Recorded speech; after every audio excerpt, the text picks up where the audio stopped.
قوم ہی میں ایک شخص تھا قارون، جس کا دعویٰ تھا، زبانی دعویٰ کہ موسیٰ علیہ السلام پر میں ایمان لے کر آیا ہوں. تو اللہ کہتے ہیں ہم نے اس کو بہت مال و دولت دی تھی. اس کا شمار کافروں میں نہیں ہوتا تھا، لیکن تھا وہ کافر ہی. کافر اس سینس میں کہ پیغمبر حکم دے رہے ہیں اور وہیں پر انکار کر رہا ہے. تو قارون کے پاس بہت مال و دولت تھا. تو اللہ کہتے ہیں ان قارون کان من قوم موسیٰ فبغى علیہم. جب بہت زیادہ پیسہ آ گیا نا تو سرکش بن گیا. اوپر کی سیٹنگ کیا ہو گئی؟ جیسے ہوتی ہے نا فیس بک پہ کچھ اس قسم کے ڈیزائن آپ کو ملیں گے. بہت زیادہ پیسہ ہے تو اوپر کی کھوپڑی کیا ہو گئی؟ آؤٹ ہو گئی. تو قارون کی بھی اوپر کی کھوپڑی، بولو منہ سے بول لو نا یار، سیٹنگ آؤٹ ہو. بہت زیادہ پیسہ آ گیا تو وہ اپنی اوقات بھول گیا. کتنا پیسہ تھا؟ آتیناہ من الکنوز، ہم نے اتنے خزانے دیے تھے. ان مفاتحہ لتنوء بالعصبۃ اولی القوہ، ایک جماعت تھی جو خزانوں کی چابیاں لے کے چلا کرتی تھی. اتنے گودام تھے اس کے خزانوں کے بھرے ہوئے. تو موسیٰ علیہ السلام، اس کی قوم نے کیا کہا؟ لا تفرح. قوم نے کہا، ابھی موسیٰ علیہ السلام نے نہیں کہا اس کو، پبلک اس کو کہتی تھی جو بھی نیک لوگ تھے نا پبلک میں، لا تفرح، اترا مت. ہر وقت نا تو شو بازی میں بول لو نا لگا رہے. یہ میری گاڑی، یہ میری سواری، یہ میرا موبائل، یہ میرے بیویاں نہیں دکھا رہے ہوتے یہ لوگ. میری 4 بیویاں، میری، ان کی بیویاں اکثر کم ہوتی ہیں بیچاروں کی. یہاں یہ کیا ہوتے ہیں؟ ویسے بیویاں دکھانے کی چیز نہیں ہے لیکن فخر تو کر سکتا ہے نا انسان. تو یہ میرا بنگلہ، میری سواری. غریبوں کو نیچا دکھانے کے لیے نا ہر وقت اپنی دھاک اونچی رکھتا تھا. تو قوم نے کہا اترا مت. جب پیسہ اللہ نے دیا ہے تو شکر بنتا ہے، اترانا نہیں بنتا. شکر کیا ہے بھائی؟ اللہ کا دیا الحمدللہ بہت کچھ ہے، اللہ کا بڑا فضل ہے میرے اوپر، یہ ٹھیک ہے. نسبت کس کی طرف کرو بھائی؟ اللہ کی طرف. تو اترانے لگا. قوم نے کہا ان اللہ لا يحب الفریحین، اللہ اترانے والوں کو پسند نہیں کرتا. وابتغ فیما آتاک اللہ الدار الآخرہ. اور اس سے قوم کے لوگوں نے یہ بھی کہا، حضرت موسیٰ بھی کہتے تھے کہ جب تجھے اللہ نے اتنی دولت دی ہے تو ٹھیک ہے، تو دنیا میں مزے اڑا رہا ہے، کچھ آخرت کی فکر بھی تو کرنا.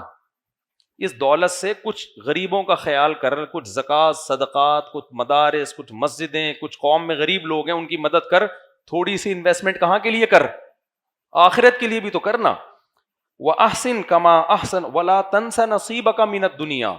اور دنیا میں تو نے جتنے دن رہنا ہے نا اس کو بھول نہیں. اتنی ساری دولت ہے لیکن یہ دولت تیرے ساتھ قبر میں نہیں جائے گی.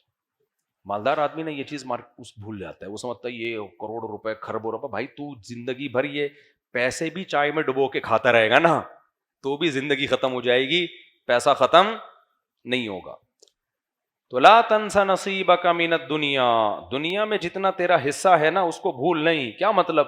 دنیا بہت تھوڑی ہے. تو جو بنگلوں میں موٹے موٹے سریے ڈال رہا ہے، تیری ہڈیوں میں اتنا کیلشیم نہیں ہے. ہڈیاں تو ویسے ہی ہیں، وہ تو بوسیدہ ہو رہی ہے روز بروز. تو کیا ہوا؟ وَأَحْسِن كَمَا أَحْسَنَ اللَّهُ إِلَيْكَ. اللہ نے تجھ پر بہت احسان کیا ہے، تو بھی اللہ کی مخلوق پر احسان کر. تو اور زمین میں فساد نہ پھیلا. ان اللہ لا يحب المفسدین، اللہ تعالیٰ فساد مچانے والوں کو پسند نہیں کرتے. جواب میں کیا کہتا ہے جب زیادہ سمجھایا گیا نا اس کو؟ قال انما اوتیتہ علی علم عندی. حضرت موسیٰ تو بار بار یہ کہتے ہیں نا یہ اللہ کا فضل ہے، اللہ کی دین ہے، اللہ کا احسان ہے، جب احسان ہے تو بدلہ دے. ایک دن جوش میں آ کے کہنے لگا یہ میری ایفرٹس ہیں. یہ کیا ہے؟ بزنس مائنڈ ہے. اصل میں آج یہی چل رہا ہے نا مارکیٹ میں. یہ اصل میں میرا جو مائنڈ ہے نا، میں ہر چیز کو سوچتا کیسے ہوں؟ بزنس مائنڈ سے سوچتا ہوں. اس کا یہ نتیجہ ہے. یہ زیادہ اللہ اللہ کرنے کی کوشش، زیادہ اللہ کو بیچ میں نہ لے کر آؤ. مائنڈ ہے بھائی. تو اسی سے انسان کی کھوپڑی کیا ہوتی ہے؟ آؤٹ ہوتی ہے. جب اپنی دین سمجھتا ہے نا. بھائی دنیا میں بہت سے لوگوں کو بہت اچھی کھوپڑیاں اللہ نے دی ہیں، تم سے بھی اچھی. بہت سے لوگوں کو بہت اچھا مائنڈ دیا، بہت سے لوگوں کو بہت اچھی صحت دی، اس کے بعد بھی ڈھیلا روپے کمانے کے قابل نہیں ہوتے. میں اکثر ایک واقعہ سناتا ہوں نا، اگر دولت ذہانت پہ ملتی نا، ذہانت پہ، تو بے وقوف بھوکے مر جاتے ہیں. ہمارے حضرت ایک واقعہ بیان کرتے تھے کہ ایک بہت غریب آدمی, ایک دولت مند آدمی, وہ اونٹ پہ نا پرانے زمانے میں راشن لے کے جا رہا تھا کہیں, تو اونٹ کے ایک جانب اس نے چاول کی یا گندم کی 5-6 بوریاں اور دوسری جانب بیلنس برابر کرنے کے لیے پتھروں کی بوریاں. اب بھائی 10 بوری چاول کی ادھر ہے تو 5 ادھر کر دے 5 ادھر کر دے, بیلنس برابر ہو جائے گا نا. لیکن اس نے کیا کیا, 10 بوریاں ادھر ہیں تو بیلنس کے لیے 10 بوریاں ریت کی دوسری سائڈ پہ. اب لے کے جا رہے ہیں, راستے میں کوئی غریب آدمی تھا لیکن تھا ذہین. اس نے کہا یار مجھے ذرا لفٹ دے دو. اس نے کہا چل بیٹھ جا یار, تو غریب آدمی ہے, تیرے پاس سواری نہیں ہے. بیٹھ گیا. تو جاتے جاتے اس سے پوچھا تو کرتا, اس نے پھر اس کو سمجھایا, غریب آدمی نا جو ذہین تھا, کہ یار یہ تم نے اونٹ کو ادموا کیوں کیا ہوا ہے, اسے تو چلا ہی نہیں جا رہا. کہہ رہا کیا کریں, وزن اتنا ہے, 10 بوریاں ادھر ہیں تو بیلنس کے لیے 10 بوریاں میں نے بجری کی ادھر ڈالی. اس نے کہا بیلنس کی کیا ضرورت ہے, 10 ادھر ہیں تو 5 ادھر رہنے دو, 5 ادھر کر دو. وہ اترا, اس نے کہا یار یہ تو زبردست مشورہ دیا آپ نے, 5 ادھر کر دیں اور 5 ادھر. اونٹ کی سپیڈ تیز ہو گئی, اونٹ بھی ہلکا ہو گیا. یہ بڑا متاثر ہوا, یار یہ تو بہت ذہین آدمی ہے, تو اس سے تو پھر بزنس کے مشورے لینے چاہیے. تو اس سے کہنے لگا بتا تو کرتا کیا ہے. اس نے کہا میں تو غریب ہوں یار, میرا تو جس کاروبار میں ہاتھ ڈالو وہ ڈوبتا ہے. اس نے کہا اتر نیچے, تو مجھے بھی مروائے گا, اتر, میں ایسا بے وقوف ہی ٹھیک ہوں. اترا اور 5 بوریاں ریت کی واپس اور 5 ادھر. تو یہ ضروری نہیں ہے کہ ذہانت ہو تو پیسہ آئے, لیکن یہ ضروری بھی نہیں ہے کہ بے وقوفی کو پیسہ ملے. کبھی ذہانت کے ساتھ پیسہ آتا ہے, کبھی پیسہ نہیں آتا. تو یہ کس کی دین ہے, اللہ کی دین ہے. تو اس کی کھوپڑی جو آؤٹ ہوئی نا قارون کی, اس نے کیا کہا, انما اوتیتہ علی علم عندی. اللہ نے یہ جو میرے پاس نالج ہے نا, اس فن کی بیس پہ میں نے کمایا. میں نے یہ سارا امیزون سے سیکھا ہے, اور تم لوگ 8ویں میں علامہ اقبال اور قائد اعظم پڑھ رہے ہو بیٹھ کے, اس لیے تمہارا بیڑا غرق ہو رہا ہے. تو اللہ نے جواب کیا دیا, دیکھو اللہ نے دلیل سے جواب نہیں دیا, دھمکی سے جواب دیا قارون کو. بعض دفعہ دلیل بہت واضح ہوتی ہے, وہ نہیں دی جاتی. جیسے آپ اپنے باپ کو سمجھا رہے ہو نا, ابا آپ کا تو مجھ پر کوئی احسان نہیں ہے, آپ نے اگر پیدا کیا تو اکیلے آپ تھوڑی ہو, سب کے ابا بچوں کو پیدا کرتے ہیں. آپ نے مجھے اگر کھلایا پلایا تو آپ کا احسان تھوڑی ہے, سارے ابا اپنے بچوں کو کھلاتے ہیں. آپ اگر گیس بجلی کا بل دیتے ہو تو احسان تھوڑی ہے, ساری دنیا گیس ہے ہی نہیں تو بل کہاں سے دے رہے ہو آپ. تو جب آپ اوٹ پٹانگ باتیں کرو گے تو جواب میں ابا دلیل سے بات کریں گے یا تھپڑ سے جواب دیں گے؟ ابا کہیں گے چپ ہو جا ورنہ 2 تھپڑ کھینچ کے لگاؤں گا میں. کیوں؟ اتنی واضح احسانات کا انکار بنتا نہیں ہے. تو اللہ میاں نے بھی نا فرعون قارون کو دلیل سے جواب نہیں دیا. اللہ نے فرمایا اولم یعلم, یہ جو کہہ رہے میں نے اپنی نالج سے کمایا, کیا اس کو پتہ نہیں ہے قد اہلک من قبلہ من القرون, اللہ نے کتنے بڑے بڑے لوگوں کو ہلاک کر دیا, من ہوا اشد منہ قوہ, جو اس سے بھی زیادہ طاقتور تھے. یہ بات کہتے ہوئے ڈرتا کیوں نہیں ہے؟ یہ جتنے لوگ آج تکبر کر رہے ہیں, لقوہ ہو جائے ان کو, تھوڑا سا منہ ٹیڑھا ہو جائے. آپ کہہ سکتے ہیں یہ بڑا کیئر کرتے ہیں, اپنی لقوہ نہیں ہوتا. میں نے ڈاکٹروں سے پوچھا ہے, ڈاکٹر کہتے ہیں لقوے کی کوئی وجہ نہیں ہوتی, بیٹھے بیٹھے کسی کو بھی ہو سکتا ہے. تو جتنا یوٹیوب پہ آ کے اچھل رہے ہیں نا 2 فٹ, ڈالر کی باتیں کر رہے ہیں, ذرا سی رگ آگے پیچھے ہو گئی, لقوہ جو ہے نا, ڈاکٹر کہتے ہیں نہ کوئی یہ ضروری ہے کہ آپ کو بلڈ پریشر ہو, نہ یہ ضروری ہے کہ شوگر ہو, نہ یہ ضروری ہے کہ ٹینشن ہو. بیٹھے بیٹھے آدمی کو منہ ٹیڑھا ہو سکتا ہے اللہ کی طرف سے. ان کو لقوہ ہو گیا نا, تھوڑا سا فرما الائنمنٹ آؤٹ ہو گئی, گاڑی کی الائنمنٹ ٹھیک ہو جاتی ہے, منہ کی الائنمنٹ جلدی ٹھیک نہیں ہوتی. تو اللہ نے دھمکی دی ہے, اللہ نے کہا کہ یہ دیکھتے نہیں ہیں کہ ان سے پہلے ان سے بڑے بڑے طاقتوروں کو میں نے ہلاک کر دیا. پھر قرآن کہتا ہے فَخَرَجَ عَلَىٰ قَوْمِهِ فِي زِينَتِهِ, ایک دن اپنی زینت میں قوم میں نکلا, اور جو دنیا پرست لوگ تھے. دیکھو دولت اللہ کی نعمت ہے, ایسا نہ ہو کہ آپ پیسہ کمانا ہی چھوڑ دیں, پہلے ہی ملک کا بیڑا غرق ہوا ہوا ہے اور کشکول لے کے IMF کے سامنے بھکاری نہ بن جائیں ہم. پیسہ کمانا منع نہیں ہے, پیسے پہ اتنانا منع ہے. اور پیسے کو اپنے علم اور اپنا کمال سمجھنا منع ہے. تو قارون میں نافرمانی کے ساتھ دولت تھی. تو اللہ کہتے ہیں وہ اپنی زیب و زینت میں نکلا. تو جو دنیا پرست لوگ تھے اس کے جاہ و جلال کو دیکھ کر کہنے لگے یا لیت لنا مثل ما اوتی قارون، کاش ہمارے پاس بھی وہ سب کچھ ہوتا جو قارون کے پاس ہے. رالیں ٹپکانے لگے اس کو دیکھ کے، حالانکہ وہ بدعملی کے ساتھ تھا. اگر عمل کے ساتھ ہوتا نا پھر بھی بنتا ہے، لیکن بدعمل آدمی ہے. تو اللہ کہتے ہیں قال الذین اوتوا العلم، جن کو اللہ نے علم دیا تھا وہ کہنے لگے ویلکم، تم تباہ ہو جاؤ، ثواب اللہ خیر، بھائی نیک اعمال پہ جو اللہ بدلہ دے گا وہ اس عیاشی سے کئی گنا بہتر ہے. لمن آمن وعمل صالحا، وہ صرف ان کو ملے گا جو ایمان لائے اور نیک اعمال کیے. ولا یلقاها الا الصابرون، اور یہ صفت صرف صبر کرنے والوں کو دی جاتی ہے. جو بے صبرے لوگ ہیں ان میں اللہ یہ کوالٹی پیدا نہیں کرتا. پھر کیا ہوا؟ حدیث میں آتا ہے کہ اب قارون موسیٰ علیہ السلام سے چڑھنے لگا تھا، کیونکہ موسیٰ علیہ السلام کبھی اس کو زکوٰۃ کا کہتے، کبھی نماز کا کہتے، کبھی روزے کا کہتے، کبھی جو بھی حکام. اس کو چڑ کس سے ہو گئی؟ موسیٰ علیہ السلام سے. فرعونی قوم سے ہوتا تو پھر تو وہ ہلاک ہی ہو چکا ہوتا نا، وہ تو بنی اسرائیل میں ہونے کی وجہ سے بچ گیا تھا. اب شریعت کے احکام پہ عمل کی باری آئی تو اب اس کو چڑ ہو گئی کس سے؟ موسیٰ علیہ السلام سے. آپ کو پتہ ہے جب بھی کسی کو کسی مذہبی اسکالر سے چڑ ہوتی ہے نا، ذاتی بغض، تو وہ اس کی ذاتیات پہ کیچڑ اچھالتا ہے. کیا کرتا ہے وہ؟ Video recording, audio recording, calls recording, یہی سب چل رہا ہوتا ہے نا. کسی غیر اخلاقی سرگرمی میں ملوث کرنے کی کوشش کرو، کچھ بھی نہیں ملے تو جھوٹا الزام لگا دو. جھوٹا الزام بھی سوسائٹی میں بہت اسپیڈ سے پھیلتا ہے. اب کون صفائیاں پیش کرتے کرتے بھی لوگ کہتے ہیں کچھ تو ہے نا، کچھ تو ہے. تو یہ آج کا نہیں ہے، یہ سیٹ اپ پہلے سے چلا آ رہا ہے. ذاتیات پہ کیچڑ اچھالو، یہ تو ایسے ہیں، یہ تو یوں ہیں، یہ تو فلانے ہیں، یہ تو ڈمکانے ہیں. اب میں 4 شادیوں کی بات کرتا ہوں نا، جو فیمنسٹ لوگ ہیں وہ بہت پیچھے پڑے ہوئے ہیں میرے کہ کوئی عیب نکالیں. طنز کر رہے ہوتے ہیں بھائی ان کے گھروں میں پتہ نہیں کیا ہو رہا ہے، مارتے پیٹتے ہیں، کیا کرتے ہیں، یہ تو گھروں میں جا کے پوچھو، ممبر پہ تو بڑی باتیں کر رہے ہیں. کیونکہ ان کی دم پہ میں نے کیا رکھ دیا ہے؟ پاؤں. فیملی پلاننگ والے بھی پیچھے پڑے ہوئے ہیں کہ بھائی بچے زیادہ اچھے دیکھو، کوئی بچہ چرس تو نہیں پی رہا، پھر ہم بتائیں گے کہ دیکھو یہ ہوتا ہے زیادہ بچوں کا انجام.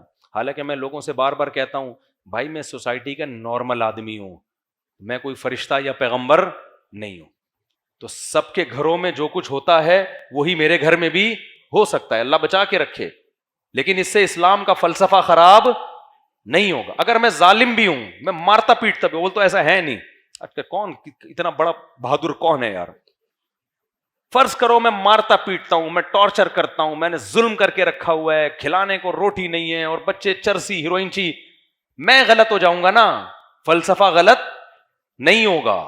تو اس لیے ان چیزوں میں پڑھائی نہ کرو کہ کون کیا کر رہا ہے، کون صحیح ہے کون غلط ہے. بھائی پیغام کو دیکھو، پیغام کیا دیا جا رہا ہے.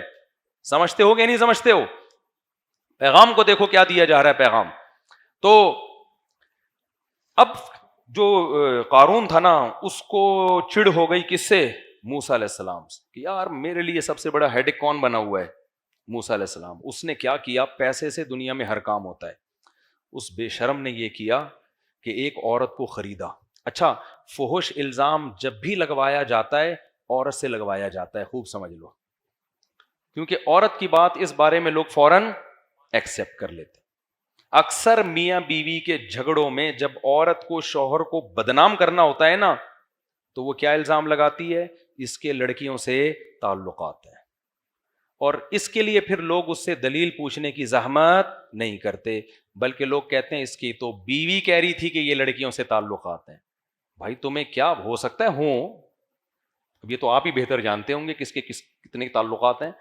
یہ بھی ہو سکتا ہے، لیکن یہ بھی تو ہو سکتا ہے نا کہ جھوٹ بول رہی ہو. لیکن ہماری سوسائٹی میں اس سے بحث نہیں کی جاتی کہ بیوی سچ بول رہی ہے کہ جھوٹ بول رہی ہے. بس یہ بات سوسائٹی میں پھیل جاتی ہے بھائی اس کی تو بیوی کہہ رہی تھی، یہ کیا ہے؟ 2 نمبر آدمی ہے. ایک خاتون نے مجھے فون کیا، ان کے شوہر میرے بیان میں بیٹھتا تھا، میں جانتا تھا اس کو، مجھے کہنے لگی میرا شوہر فلاں فلاں ہے، آپ کے بیان میں آتا ہے. میں پہچان گیا، میں نے کہا آتا ہے. کہتی وہ فحش فلمیں دیکھتا ہے. استغفر اللہ. مجھے اتنا غصہ آیا کہ یار تو کیسی عورت ہے، تو نے اپنے شوہر کی میرے سامنے عزت نہیں کی. میں نے کہا مجھے اس سے تو نفرت اتنی نہیں ہوئی، لیکن آپ سے مجھے بہت زیادہ نفرت ہو گئی. نام لینے کی کیا ضرورت تھی؟ آپ بول دو میں کوئی خاتون بات کر رہی ہوں، میرا شوہر اس برائی میں مبتلا ہے، مجھے مشورہ دے میں کیا کروں. آپ کو پتا بھی ہے کہ میں اس کے شوہر کو جانتا ہوں، نام لے کے. تو اللہ تو کیا کہہ رہا ہے، میاں بیوی ایک دوسرے کا لباس ہیں. جب اس کا راز ہی فاش کر، جب اس کے شوہر کو پتا چلے گا کہ میری بیوی نے ان کو بتا، اس کے دل میں 2 ٹکے کی عزت نہیں رہے گی بیوی کی. یار مجھے تم نے ذلیل کر دیا مفتی صاحب کے سامنے. تو یہ سب باتیں بہت ڈینجرس ہیں. آپ کو حکم دیا ہے شریعت نے کہ گناہ پہ کیا ڈالو؟ پردہ ڈالو. اگر کسی کو گناہ کرتے ہوئے دیکھا ہے، شوہر ہو یا بیوی ہو یا کوئی بھی ہو، ان نون بن کے پوچھو مسئلہ. ایک آدمی ہے میرا ریلیٹیو ہے، وہ یہ کر رہا ہے، تو آپ مشورہ دیں میں اس سے گناہ کیسے چھڑواؤں. میں نے کہا وہ تو غلط کر رہا ہے، آپ نے اس سے زیادہ غلط کیا ہے. تو جب میاں کو پتا چلے گا میری بیوی نے، اچھا مجھے کہہ بھی نہیں، اس کو بتانا نہیں، اس کو بتانا نہیں، اس کو بتانا نہیں. میں نے تو نہیں بتایا، مجھے پتا تھا کہ وہ بیچارہ، اور بیچارہ تو نہیں کہنا چاہیے، وہ بھی کون سا کوئی اچھا کام کر رہا ہے. ایسا نہ وہ سن کے وہ کہ اچھا میں بیچارہ ہوں، چلو دیکھنا شروع کر دے کہ یار ہم تو بیچارے ہیں، یہ سب آپ کون، جو بھی کر رہا ہے غلط کر رہا ہے. لیکن یہ نہیں بنتا بھائی کہ اس کو سوسائٹی میں ذلیل کر دیا، کسی کے سامنے اس کا عیب بیان کر کے ذلیل کر دیا جائے. اس کو پردہ ڈالنا چاہیے اس پہ. تو گھر کے مسئلے کہاں رکھو؟ گھر میں رکھو. اگر مشورہ لینا ہے ان نون بن کے، بھائی کسی خاتون نے پوچھوایا ہے کہ ان کا شوہر یہ کام کر رہا ہے تو اس کو کیسے چھڑوایا جائے، تو پھر ہم بتا دیں گے، جو بھی مشورہ دینا ہوگا دے دیں گے. تو سب سے پہلی بات تو کنڈی لگانے ہی نہ دو. کیا خیال ہے؟ ابھی کیا میں اس پہ، یہ سارا ہمارا لیکچر رہ جائے گا، جلدی سے اس کو میں کمپلیٹ کرتا ہوں میں. تو اب کیا کیا کہ اس نے، قارون نے نا ایک عورت کو تیار کیا کہ میں تمہیں ٹھیک ٹھاک پیسہ دوں گا، تم نے موسیٰ پہ فحش الزام لگا دینا ہے، بدکاری کا، معاذ اللہ. کیا کر دینا ہے؟ تو لوگ نا بنی اسرائیل تو ویسے ہی نیگیٹو سوچ والے تھے، ساری زندگی موسیٰ علیہ السلام کی سیرت دیکھی انہوں نے، لیکن اس قوم میں منفی سوچ کا غلبہ زیادہ تھا. تو اور عورت کا الزام لگتا ہے نا تو باتیں شروع ہو جاتی ہیں. تو ٹھیک ٹھاک پیسہ دیا اس کو. جب وہ عورت آئی مجمع میں تو وہ حضرت موسیٰ کا چہرہ دیکھ کے نا گھبرا گئی. حضرت موسیٰ کے چہرے پر تو ایک روب تھا، ایک نور تھا. خود سوچو نا، کلیم اللہ، عام پیغمبر بھی نہیں ہے، وہ پیغمبر جن سے کوہ طور پہ بلا کے اللہ ہم کلام ہوتا ہے، وہ پیغمبر جن کی پاک دامن اور امانت دار ہونے کی گواہی 2 لڑکیوں نے دی تھی. خیر من استاجرت القوی الامین، بہترین امانت دار ہے یہ. تو جب وہ عورت جو تھی نا حضرت موسیٰ علیہ السلام کے چہرے پہ نظر پڑی تو وہ اللہ سے ڈر گئی، اور اس نے صاف بتا دیا کہ اس نے مجھے پیسے دیے تھے آپ پہ فحش الزام لگانے کے لیے. حضرت موسیٰ علیہ السلام نے بد دعا کے لیے ہاتھ اٹھائے کہ کتنا بڑا جرم کر رہا ہے، اپنی قوم کے پیغمبر پہ تو فحش الزام لگا رہا ہے. تو حضرت موسیٰ علیہ السلام نے بد دعا کے لیے ہاتھ اٹھائے قارون کے لیے، اور قارون اپنے خزانے سمیت سب کے سامنے زمین میں دھسنا شروع ہو گیا. چیختا رہا، وہ معافی مانگتا رہا. حضرت موسیٰ نے کہا نہیں. یہاں ایک من گھڑت واقعات لوگ بیان کرتے ہیں کہ اللہ نے حضرت موسیٰ سے کہا کہ اے موسیٰ، وہ چیختا رہا، تجھے پکارتا رہا، تو نے معاف نہ کیا، مجھے ایک دفعہ پکارتا میں اسے معاف کر دیتا. ایسی کوئی روایت ثابت بولو نہیں ہے. جو جرم اس نے کیا تھا نا اس پہ یہی کچھ بنتا تھا، ورنہ لوگ جری ہو جاتے نا. بعض دفعہ مجرم کو سزا دینا اس لیے ضروری ہوتا ہے تاکہ پبلک کی اصلاح ہو جائے، ان کو پتہ چل جائے کہ پیغمبر کا معاملہ معمولی معاملہ نہیں ہوتا. تو فخسفنا به وبداره الارض، اللہ کہتے ہیں ہم نے اس کو بنگلوں سمیت زمین میں دھسا دیا. فما كان له من فئة ينصرونه من دون اللہ، پکارتا رہا، چیختا رہا، کوئی اسے اللہ کے عذاب سے بچانے والا نہیں ہوا. اور پھر نتیجہ کیا نکلا؟ وَأَصْبَحَ الَّذِينَ تَمَنَّوْا مَكَانَهُ بِالْأَمْسِ، کل جو اس کی سواریاں دیکھ کے کہہ رہے تھے نا کاش اللہ ہمیں بھی قارون بنا دے، کاش اللہ ہمیں بھی کیا بنا دے، قارون. اب وہ کیا کہہ رہے ہیں؟ وَإِ كَأَنَّ اللَّهَ يَبْسُطُ الرِّزْقَ لِمَن يَشَاءُ. بھائی بات اصل میں یہ ہے، یہ تو اللہ کی دین ہے، جس کو روزی زیادہ دیتا ہے، کسی کو روزی وہ جو گھنٹوں گھنٹوں کی تقریروں سے بات سمجھ میں نہیں آ رہی تھی نا، وہ 2 منٹ میں سمجھ میں آ گئی. ایکچولی ہوتا یہ ہے، کسی کے پاس پیسے زیادہ آ جاتے ہیں، کسی کے پاس کم آ جاتے ہیں، کسی کو اللہ دے کے آزماتا ہے، کسی سے اللہ لے کے آزماتا ہے. تو یہ کوئی اتنی بڑی بات نہیں ہے کہ اتنے خزانے وزانے. دنیا مسافر خانہ ہے. یہ دنیا کیا ہے؟ مسافر خانہ. 2 منٹ میں بات سمجھ میں آ گئی. پھر کہنے لگے لولا ان من اللہ علینا، اگر اللہ ہم پر احسان نہ کرتا، ہمیں غریب نہ رکھتا. یہ احسان کرنے کا مطلب کیا ہے؟ اللہ کا شکر ہے اس نے ہمیں غریب بنا دیا. لخسف بنا، ہمارے پاس دولت آتی ہم بھی یہی ہوتے. کیونکہ اس کو تو موسیٰ علیہ السلام کب سے نصیحتیں کر رہے ہیں، ہمیں بھی کر رہے ہیں، ہم پہ اثر ہو گیا. اسے کر رہے ہیں، اس پہ نہیں ہوا. تو فرق کیا ہے؟ ہم غریب ہیں اور اس کے پاس پیسہ ہے. غریب پہ جلدی اثر ہوتا ہے. عیاشی کے لیے اس کے پاس شراب کے پیسے ہی نہیں ہوتے، تو جب اسے بتایا جاتا ہے شراب حرام ہے، بہت خوش ہوتا ہے. وہ زبردست، ویل ڈن. شراب کیا ہونی چاہیے؟ میں نے بتایا نا، ہمارے مدرسے میں کلاس فیلو لڑکا تھا، وہ چھپ چھپ کے سگریٹ، پان، نسوار، بس چرس رہ گئی تھی. اب مدرسے میں 2-3 دفعہ پکڑا گیا، سزا ملی. پھر چھپ کے نا نسوار بھی، پان بھی اور سگریٹ بھی. ایک دن کیا ہوا، خود ہی بیچارے نے سگریٹ بھی چھوڑ دی، پان بھی، صرف نسوار رہ گئی. تو میں نے پوچھا آج کل صرف نسوار چل رہی ہے، وجہ؟ کہتا ہے پیسے ہی نہیں ہے یار. کہتا ہے بھائی جیب خرچی اتنی ملتی نہیں ہے گھر سے. کہتا ہے ناشتہ کر لو یا اس میں سگریٹ خرید لو. تو کہہ رہے ہیں مجبوراً میں کس پہ گزارا کر رہا ہوں؟ نسوار پہ. تو اللہ کی رحمت ہو گئی نا. تو ہر آدمی پہ دولت سوٹ نہیں کرتی. تو وہ جواب میں کہنے لگے لولا امن اللہ علینا، اللہ کا ہم پر احسان نہ ہوتا تو اللہ خسف بنا، اللہ ہمیں بھی دھسا دیتا. اللہ کا شکر ہے اللہ نے ہمیں اس عذاب سے بچایا ہوا ہے. وَإِكَأَنَّهُ لَا يُفْلِحُ الْكَافِرُونَ، پھر کہنے لگے کافر کبھی بھی کامیاب نہیں ہوتا. تو آگے اللہ فرماتے ہیں تِلْكَ الدَّارُ الْآخِرَةُ نَجْعَلُهَا لِلَّذِينَ لَا يُرِيدُونَ عُلُوًّا فِي الْأَرْضِ وَلَا فَسَادًا. یہ آخرت ہم ان لوگوں کو دیں گے جو زمین میں فساد پسند نہیں کرتے اور نہ تکبر چاہتے ہیں. وہ دنیا میں مل جاتی ہے کچھ وقتی طور پر، عیش و عشرت ہو جاتی ہے. آخرت اللہ نے متواضع لوگوں کے لیے رکھی ہے، میں کرنے والوں کے لیے نہیں رکھی. جو شخص بھی تمہیں سب سے ہٹا کے اپنی ذات کی طرف لا رہا ہے نا، سمجھ لو یہ متکبر ہے. ہم نے جب بھی بڑوں کی محفل میں ہم بیٹھتے تھے نا، علماء کی مجلس میں، مجلس تحقیق ہوتی تھی، تو ہم نے اپنے بڑوں سے ایک چیز سیکھی کہ ہمیشہ دوسرے کی رائے کو اپنی رائے پر ترجیح دینے کی کوشش کی جا رہی ہے. میں حضرت مفتی تقی عثمانی صاحب کے ساتھ بھی محفلوں میں بیٹھا ہوں مجلس تحقیق میں. ہمارے یہاں سے علماء جاتے تھے دارالعلوم کرنگی میں، 10-20 علماء جمع ہوتے تھے جب کسی مسئلے پہ تحقیق. ان میں سب سے سینئر مفتی تقی عثمانی صاحب ہوتے تھے، باقی سارے ان سے چھوٹے. لیکن آپ اس محفل کا اسٹائل دیکھ لیتے تو حضرت مفتی تقی صاحب کی اسٹائل سے آپ کو ایسا لگتا کہ سب سے جونیئر یہ ہیں. یہ ہم نے متعدد دفعہ مشاہدہ کیا. ایسے تواضع کے ساتھ بیٹھ کے سب کی بات سنتے، سب کے دلائل سنتے، اور بتاتے تھے کہ میں ایسے سنتا ہوں یہ سوچنے کے لیے کہ میں غلط ہوں اور یہ صحیح ہے، تاکہ پوری بات تو سنو نا اس کی، ہو سکتا ہے وہ صحیح کہہ رہے ہوں. سب کی باتیں سننے کے بعد اپنے بارے میں بدگمان، اپنے بارے میں کیا؟ بدگمان. اس کے بعد سن کے اینالائز کرنا، تجزیہ کرنا، ایک معتدل رائے قائم کرنا، یہ ہوتی ہے صاحب علم کی علامت. اور جو جتنا بڑا جاہل ہوگا نا، اتنا بڑا فرعون ہوگا. وہ دیکھ لو یوٹیوب فیس بک پہ پھینکتا رہے گا میں ہوں، میں نے سب کے منجیاں ٹھوک کے رکھ دی ہیں، میں نے سب کے کاروبار بند کر کے رکھ دیے ہیں، میں ہوں پلانیٹل پہ، میرے جیسا اس کائنات میں کوئی پیدا ہوا ہی نہیں ہے. میں ہر صرف ایک بندہ نہیں ہے، بہت سارے ہیں. ابھی وہ ایک ہیں